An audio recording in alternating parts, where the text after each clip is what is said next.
Oi, pessoal, vamos dar início à última parte do conteúdo de neoplasias, né? Vocês estão vendo que é um conteúdo um pouco extenso, mas eu tentei resumir ao máximo, né? Mesmo nessas videoaulas, a gente acaba falando um pouco demais, né? Mas, como é nossa última aula, eu espero que vocês tenham aprendido alguma coisa, tenha ficado, né? Algum conteúdo, mas o mais importante é vocês lerem o assunto nos livros textos, né? Principalmente o Robbins, que é o nosso livro que nós baseamos essas aulas, né? No capítulo de neoplasias. Lá vocês vão ver que existem muito mais informações do que eu estou dizendo aqui, um conteúdo mais extenso, mais aprofundado, mas a gente deve apenas se limitar ao que foi dito aqui nas aulas, tá? Então, nós vamos nessa última parte falar sobre ter algumas considerações ainda sobre a oncogênese. Vamos falar sobre aspectos clínicos das neoplasias e também algumas informações a respeito do estadiamento e do diagnóstico das neoplasias na anatomia patológica. Então vamos lá. O câncer, como vocês já sabem, a gente falou muito a respeito da etiologia durante a epidemiologia, durante a carcinogênese, né? Mas não falamos de quais agentes carcinógenos, né? Ou agentes carcinogênicos nós podemos encontrar na natureza e que são já definidos como agentes cancerígenos, tá? Então nós temos aqui os carcinógenos químicos e os carcinógenos decorrentes da radiação, né? Nos carcinógenos químicos, nós podemos ter desde os carcinógenos que apresentam uma lesão direta no DNA da célula, né?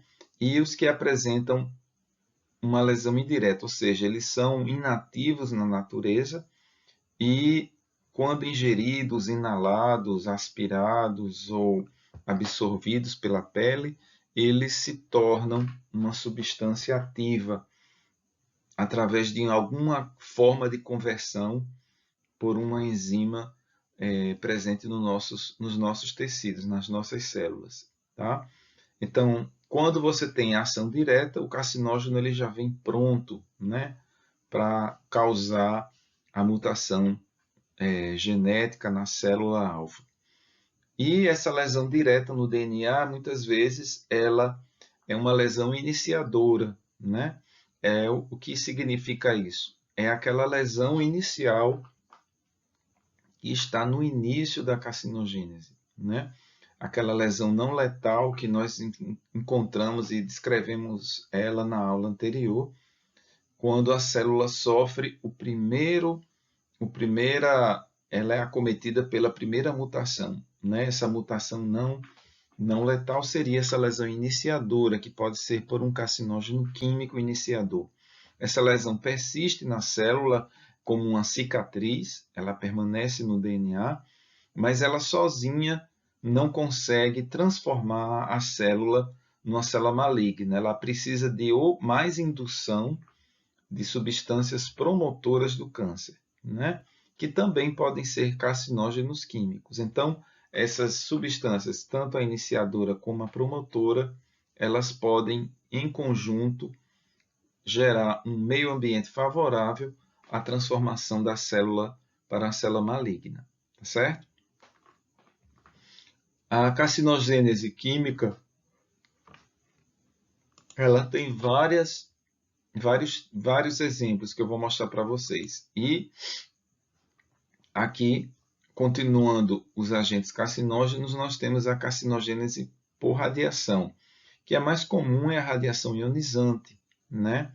Onde você tem a radiação vinda do Sol, que hoje é bem conhecida como um fator carcinogênico, principalmente para o câncer de pele, e essa ação oncogênica ou carcinogênica dos raios ultravioleta, ela vai predispor ao longo do tempo, ao longo também da intensidade da exposição solar e do tipo de pele, uma maior ou menor frequência de câncer de pele, principalmente o carcinoma epidermoide ou carcinoma de células escamosas.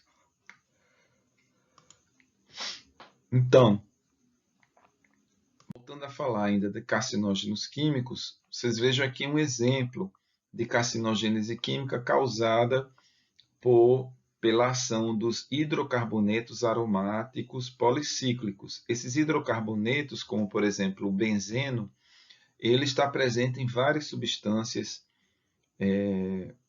fabricadas, né? Como por exemplo borracha, alguns medicamentos, né? Ele é utilizado na base, na estrutura de vários componentes do nosso dia a dia. E dependendo da intensidade de contato desses hidrocarbonetos, eles podem causar algumas formas de câncer de pele, mas eles precisam ser convertidos localmente após a ação de enzimas deoxigenases. Então, eles são carcinógenos químicos de ação indireta. Eles precisam ser convertidos numa forma ativa para produzir o câncer, tá?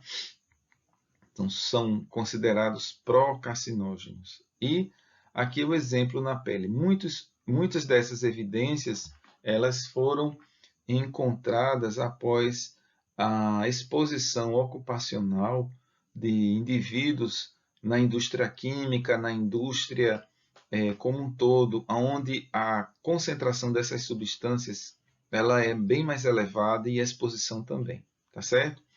Então, não significa dizer aqui, por exemplo, que o indivíduo entra em contato com concentrações pequenas de hidrocarbonetos policíclicos, ele vai desenvolver cânceres de pele. É necessário uma determinada dosagem, uma certa predisposição do indivíduo, né? A presença dessas enzimas na pele do indivíduo também. Tá? Então, outro exemplo de conversão indireta, né, é as aminas aromáticas. Essas aminas elas estão presentes, por exemplo, na indústria de corantes, né? Ela foi encontrada em trabalhadores, né? Ela foi primeiro detectada esse tipo de carcinógeno químico em trabalhadores da indústria química de corantes, de tintas, né? Eles desenvolviam uma incidência maior, eles apresentavam uma incidência maior de câncer de bexiga do que a população em geral. E aí descobriu-se que eles estavam expostos a altas concentrações de aminas aromáticas. Depois foi-se investigar, né, onde essas aminas estavam presentes, né, e observou-se que elas são encontradas, né, também em vários outros componentes, inclusive em alguns alimentos, né?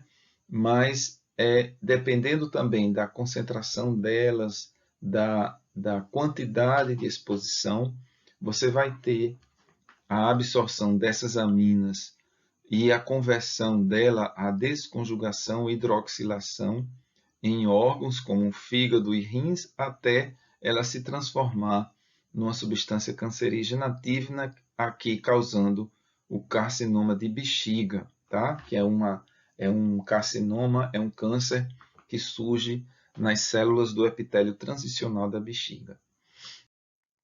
Esse outro exemplo são os nitratos e nitritos, né? Que estão presentes em vários tipos de alimentos, né? Como vocês podem ver, eles são encontrados principalmente naqueles como substâncias conservantes de alimentos, que inibem a proliferação bacteriana, e também eles são utilizados em alimentos defumados e também são encontrados em alimentos nos frios, né? Nas linguiças, presuntos, salsichas. Então, esses alimentos industrializados, eles contêm grandes concentrações de nitratos e nitritos. O nitrato e o nitrito eles são convertidos também nas chamadas nitrosaminas, que é a parte perigosa, né, desses componentes, que se transforma numa substância cancerígena ativa, que pode levar à transformação de câncer de intestino delgado, surgimento de câncer no estômago e no fígado, né? Esses nitratos e nitritos têm uma grande relação com o câncer gástrico presente lá no Japão, né? Há um consumo elevado dessas substâncias na dieta do japonês. E também os nitratos e nitritos ainda é questionável, né? Essa relação dele com o surgimento do câncer, tá? Mas ficam aqui essas informações para vocês com relação às nitrosaminas, né? Que hoje sabe-se que ela tem essa relação com a carcinogênese química. Voltando a falar sobre a oncogênese, a carcinogênese decorrente de agentes infecciosos, desculpe, nós temos a oncogênese viral e a microbiana. Aqui nesse caso, a oncogênese viral ela é bem mais evidente, mais detalhada, mais estudada, né? Porque nós temos desde os vírus oncogênicos de DNA, vírus oncogênicos de RNA e vírus da hepatite B e C, que tem relação com carcinoma hepatocelular, né? Vírus de DNA, nós temos dois grandes exemplos, o vírus do papiloma humano, o vírus de Epstein-Barr, que tem relação com a carcinogênese de alguns tipos de linfomas comuns em crianças, o vírus do HPV, né, que tem relação com vários tipos de cânceres que surgem em epitélios revestidos por epitélio escamoso, por células escamosas, como câncer de colo uterino, e o vírus do HTLV1, que tem uma relação com um tipo de leucemia/linfoma que surge em pacientes portadores dessa infecção crônica por esse vírus, né? Eles provocam esse tipo de linfoma que é muito grave. E com relação às bactérias, a relação do Helicobacter pylori com o adenocarcinoma gástrico e o linfoma. Aqui seria uma relação não tão direta na carcinogênese, mas o Helicobacter pylori ele promove a formação de um meio ambiente favorável à metaplasia intestinal, à inflamação crônica, à atrofia, que são fatores que podem ser considerados pré-neoplásicos para o adenocarcinoma gástrico, e no caso do linfoma, ele pode promover uma hiperplasia do tecido linfóide que está presente na mucosa gástrica inflamada pela gastrite, né? Então você pode ter uma predisposição ao surgimento de linfomas na mucosa gástrica em pacientes portadores de infecção crônica pelo H. pylori. Aqui nós temos os vírus, né? A relação com a carcinogênese viral, como eles interagem, né? Imunodeficiência, eles produzem fatores de transcrição, né? Que podem modificar o funcionamento da célula, né? E promover a formação de mutações. Eles têm oncogenes nas células neoplásicas, né? O vírus ele pode também produzir produtos que inativam, por exemplo, o P53, e ele pode estar integrado ao genoma da célula normal e pode ficar mantido, né, preservado quando essa célula se transforma em célula maligna. Aqui nós temos novamente os vírus, né, e a sua relação com quais neoplasias eles favorecem o surgimento. Vocês vejam a hepatite B, o vírus do herpes, né, o HHV8, que tem relação com o sarcoma de Kaposi, né, o HTLV1, como eu já falei, da leucemia de células T, o vírus do papiloma humano, com carcinoma de células escamosas, carcinomas de pele também. E aqui o Epstein-Barr, com vários tipos de tumores, desde o linfoma de Burkitt, linfomas de Hodgkin, linfomas de células B. Tá? Então, essa relação do vírus com a carcinogênese desses tumores, ela já está bem estabelecida, bem definida. As neoplasias, clinicamente, elas podem produzir. Isso aí abrange as neoplasias benignas e as malignas, né? Elas podem produzir sintomas locais e sistêmicos, né? Então, nós temos aqui, em primeiro lugar, a caquexia, né? Que é um sintoma sistêmico causado por um aumento do metabolismo, né? Do aumento do metabolismo celular no paciente já numa fase terminal. Ela é encontrada principalmente, né, nos cânceres na sua fase mais tardia, na sua fase terminal. O indivíduo tem um aumento do metabolismo, né, das células e, ao mesmo tempo, ele tem um aumento do catabolismo, né? Essas células elas começam a entrar numa síndrome metabólica, num quadro de metabolismo acelerado, e não se sabe ainda a causa disso, quais são os mecanismos. Um dos fatores seria o aumento da liberação de citocinas pela massa de células tumorais, que já estaria disseminada em várias partes do organismo, ou pelo próprio hospedeiro, por uma desregulação, desculpem, do sistema imunológico, né? Então, essas citocinas é que provocariam essa atividade metabólica acelerada e um consumo de energia e o emagrecimento, o quadro de caquexia que o indivíduo apresenta, né? É um quadro clínico bem evidente de perda de massa muscular, perda de tecido adiposo, né? O paciente entra num quadro de desnutrição severa, com falta de apetite, né? E anemia. Ao mesmo tempo que ele está com o metabolismo aumentado, ele deveria ter um aumento do apetite, ele não tem. Ele entra num quadro de anorexia. O outro quadro que pode ser encontrado em neoplasias malignas, principalmente, são as síndromes paraneoplásicas, né? Que muitas vezes essas síndromes é o primeiro sinal, o primeiro aviso de que o paciente tem um tumor oculto, um tumor ainda não diagnosticado, né? Ele passa a produzir, as suas células passam a produzir substâncias e elas secretam essas substâncias ectópicas, né? Bioativas. O que seria isso? Substâncias ectópicas elas não seriam produzidas normalmente pela célula, né? Aquela célula, se a gente fosse visualizar a sua parte normal, a célula normal não neoplásica, ela não sintetizaria, não secretaria essa substância dentro do seu metabolismo normal.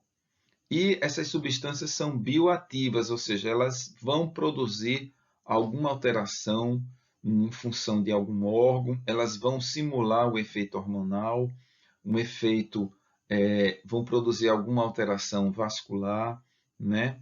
Em algum tipo de metabolismo, de função de algum órgão, essas substâncias ectópicas vão ter como consequência isso. E a partir daí, nós temos a produção de um quadro clínico, né? Que muitas vezes pode ser desde uma alteração na cor da pele, uma alteração no comportamento da pessoa, uma irritabilidade, alterações neurológicas inespecíficas, né? Como, por exemplo, o paciente diminuir a sua função motora dos membros inferiores, dos membros superiores, quadros psiquiátricos, né? Pode ter alterações glomerulares na função renal, alterações tromboembólicas, isso tudo decorrente da produção dessas substâncias ectópicas, né? Então, tudo isso leva o nome de síndrome paraneoplásica. E elas são muitas vezes difíceis de serem diagnosticadas porque entram outros diagnósticos diferenciais. E, além disso, os tumores eles podem ter também uma evolução local, né? Eles podem apresentar sintomas locais decorrentes do crescimento e invasão das estruturas vizinhas, tá? Aí a gente deve falar também dos tumores benignos. Os tumores malignos, eles invadem as estruturas, eles causam disfunção do órgão, eles causam necrose, atividade inflamatória, febre, eles podem provocar compressão dos órgãos, ulceração, hemorragia, né? Podem causar constricção, obstrução daquele órgão, como por exemplo no intestino grosso, o paciente apresentar um quadro de constipação, né? E isso levar o paciente ao médico ou ao pronto-socorro com quadro de obstrução intestinal. Da mesma forma, os tumores benignos, eles podem também obstruir, podem causar oclusão de um vaso, podem comprimir um nervo, né? Podem causar edema local, né? Obstrução à drenagem vascular, drenagem linfática, quer dizer, e permanecerem como tumores benignos e terem esse efeito local de dor, de hemorragia, né? Da mesma forma como os tumores malignos, sendo que os malignos eles vão ter uma sintomatologia mais evidente, progressiva, né? Por causa do seu crescimento, enquanto que os benignos, como eles têm um crescimento mais lento, esses sintomas locais eles vão surgir mais tardiamente. Então, o quadro clínico das neoplasias ele é muito variado, muito complexo, né? Mas os carcinomas, de uma forma geral, eles apresentam esse quadro final de caquexia. E os tumores benignos, variando, dependendo do local onde eles surgirem, eles vão apresentar uma sintomatologia mais evidente ou não. E com relação ao comportamento dos tumores, a diferenciação e estadiamento, nós sabemos que as neoplasias, elas são... Opa, desculpe, eu passei o slide sem querer. Elas vão desenvolver características locais, né, de crescimento, de diferenciação locais, e as características do estadiamento das neoplasias são decorrentes do grau, ou melhor dizendo, do nível de invasão desses tumores nos órgãos em que eles surgiram, né? Então, o estadiamento se baseia nesse fator, na profundidade ou no grau de invasão do tumor no tecido, no seu grau de diferenciação, né? Que é justamente aquela relação dos tumores serem bem diferenciados ou pouco diferenciados, e o nível das metástases, né? Então, tudo isso foi colocado dentro de uma nomenclatura que eu vou falar posteriormente para vocês, que é o sistema TNM. Mas antes disso, vamos falar um pouco sobre o diagnóstico do câncer pela anatomia patológica. Então, na patologia, nós podemos diagnosticar o câncer através dos exames citológicos, né? Dos esfregaços citológicos, das punções aspirativas, né? De órgãos superficiais e profundos, como, por exemplo, a mama e a tireoide, que é superficial, os linfonodos cervicais e axilares, e de órgãos profundos, como o fígado, como o pulmão, os pulmões e os rins. E também pâncreas, né? Pode ser feita essas punções guiadas por exames de imagem, tá? E nós temos, além desses métodos de diagnóstico, as citologias, nós temos as biópsias, que têm os mais variados tipos, que vocês já conhecem, né? As biópsias de medula óssea, as biópsias excisionais, incisionais. E dentro dessas biópsias, nós temos, além da análise pela hematoxilina eosina, que é a microscopia óptica, nós vamos poder utilizar outras ferramentas de diagnóstico complementar, como essa aqui, que é a imunohistoquímica, que é uma reação antígeno-anticorpo, onde você lança um produto com um corante que ele vai interagir, ele vai ter uma reação com aquele componente que está presente, está expresso ou hiperexpresso naquelas células. Por exemplo, essas células que estão aqui coradas em marrom, elas estão dentro de uma estrutura de um linfonodo. Isso aqui é tecido linfóide. E essas células aqui, vocês observem que elas são bem maiores, né? Elas são desorganizadas. São células de um carcinoma, de um adenocarcinoma. E elas marcaram para proteínas que são expressas apenas em um adenocarcinoma, tá? E então, com isso, o patologista ele pode afirmar com certeza que isso é uma metástase de um adenocarcinoma. E nós podemos evoluir nesse diagnóstico, né? Nós podemos chegar a dizer o local, o sítio de origem dessas metástases. Por exemplo, foi no sistema digestivo, foi em órgãos do sistema digestivo, no fígado, no pâncreas. Então, através da imunistoquímica, nós conseguimos chegar a uma profundidade maior no diagnóstico do câncer, tá? Em situações, por exemplo, como essa, ou também em tumores anaplásicos, em que você não sabe qual é o fenótipo do tumor. A imunistoquímica ajuda nisso. A outra característica, as outras ferramentas que são utilizadas para o diagnóstico do câncer, muitas delas estão relacionadas com a classificação do câncer a partir de alvos terapêuticos, que é a chamada assinatura carcinógena, né? Ou seja, você consegue definir através de uma mutação genética, como exemplo aqui, né? Nós estamos vendo essa mutação do gene BRAF. Esse gene ele é mutado em vários tipos de cânceres, né? Vocês vejam aqui o adenocarcinoma colônico, a leucemia, o adenocarcinoma de tireoide, o melanoma, a esteocitose de células de Langerhans, são todos tipos variados de neoplasias malignas de origem mesenquimal, de origem epitelial e que apresentam uma mutação única, né, em um determinado gene. E aqui nós temos uma terapia-alvo, né? Essa droga ela pode ser utilizada agindo contra esse gene mutante e agindo contra as células, né, presentes nas mais diversos tipos de neoplasias, tá? Um outro exemplo aqui, nós temos também a relação de moléculas-alvo contra determinados tipos de câncer. Nós já conhecemos o HER2, né? E a sua relação com o câncer de mama, né? A hiperexpressão do HER2 através de análise genética permite que seja usada uma droga chamada trastuzumab, que ela age de maneira mais eficaz nas pacientes que têm hiperexpressão desse gene mutado, desse gene que é um gene promotor do crescimento celular. Da mesma forma, aqui na próstata, no colo, nós temos outros tipos de cânceres, né? E a sua relação com genes, né? E nós temos as drogas que podem ser usadas, né?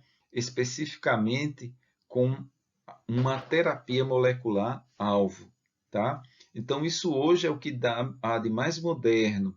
Para se chegar a esse diagnóstico, não passa só apenas pela microscopia óptica. Você vai aprofundar esse diagnóstico até uma análise genética do tumor, né? Das células tumorais desses mais diversos tipos aqui de câncer, tá? Então, e aqui por último o sistema TNM que eu falei para vocês, tá? Vocês vejam que essa nomenclatura utilizada mundialmente, ela é baseada em 3 letras: o T de tumor, o N de linfonodo e o M de metástase, né? Essas duas últimas estão dentro da categoria de metástase, mas a diferença entre elas é que o N é de metástase para linfonodos regionais e o M de metástase à distância, que pode ser tanto para linfonodos à distância como para órgãos sólidos. Então, o que é uma metástase regional? É uma metástase que ela envolve as cadeias de linfonodos mais próximas do órgão onde o tumor surgiu, né? Onde tem um sítio primário do tumor. Então, é aquele sítio de drenagem linfática aonde ele recebe as primeiras células tumorais, né? Quando o tumor vai crescendo e invadindo aquele órgão. Então, nós temos uma progressão de evolução das metástases. Primeiro, ela segue o caminho dos linfonodos regionais e depois ela vai progredir para órgãos à distância. Esse caminho não ser dessa forma. Muitas vezes o tumor ele é um tumor pequeno e ele já progride precocemente com metástases para o cérebro, metástases à distância, tá? Então essa regra ela não é muito bem obedecida, mas em qualquer caso desses, o TNM ele é utilizado. Você tem aqui o T de tumor, onde você tem uma numeração que vai muitas vezes até 4, né?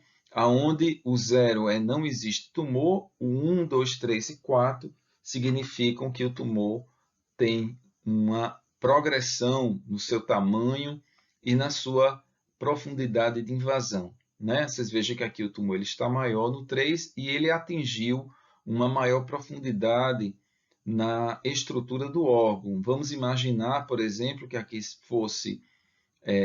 seja, por exemplo, a parede do estômago. Esse tumor ele está no T1 limitado, invadindo apenas a mucosa. No T2 ele invade a submucosa e no T3 ele atinge a camada muscular própria e no T4 ele atinge a serosa, tá? Então, são níveis de progressão de invasão tumoral que vão ter um significado prognóstico muito importante na sobrevida do paciente. Da mesma forma, o N, as metástases regionais, né? Você tem aqui o N0, o paciente não tem metástases regionais, o N1 ele tem uma metástase em um linfonodo, e o N2 ele tem metástase num grupo maior de linfonodos regionais. E também as metástases à distância, né? Onde você tem um sítio no fígado e aqui várias metástases, né? Ou você não sabe o X aonde elas estão localizadas, né? Você não consegue identificar, você não consegue ter certeza se elas existem ou não. Então, nesse caso, o M ele recebe a letra X ao seu lado, tá? Então, essas seriam as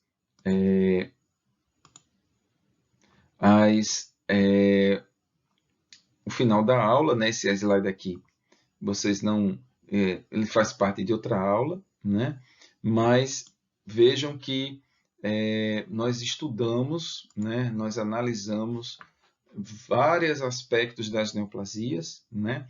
Nós estudamos várias características, né? Desde o início da neoplasia, como diferenciá-la, né? Em benigna ou maligna, os aspectos moleculares do fenótipo maligno.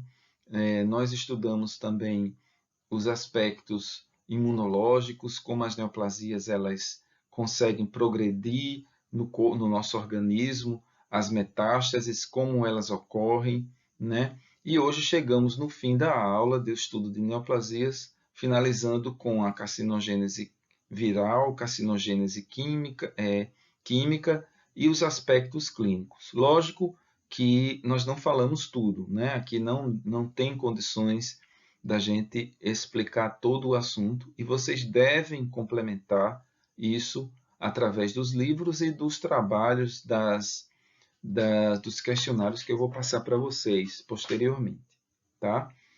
Então, foi um prazer tê-los aqui comigo. Espero que qualquer dúvida vocês podem entrar em contato comigo, né? Pelo e-mail que está lá no SIGA e eu vou tentar responder o mais rápido possível. Um abraço a todos e boa sorte.